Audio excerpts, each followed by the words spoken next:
Hello, my angels, my dears. This is Angel, and welcome to my channel and to another Techniques Tuesday.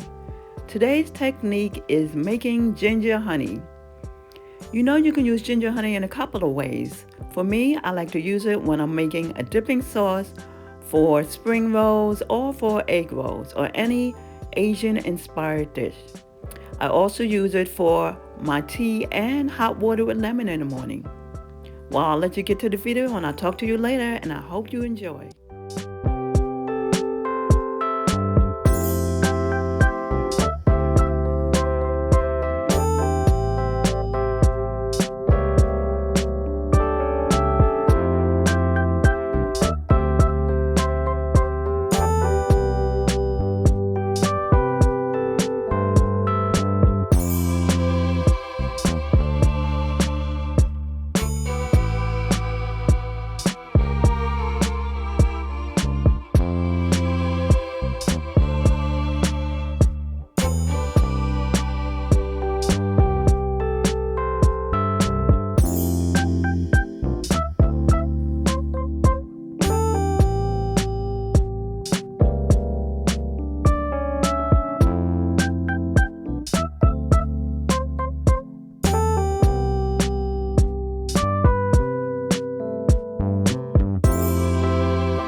Thank you so much for staying to the very end.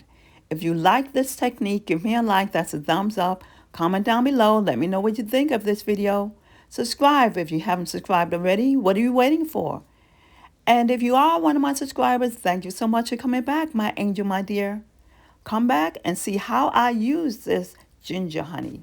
And as much as it's within your power to do so, please be the blessing in someone. And as I leave you, as always, many blessings and much favor until we meet again.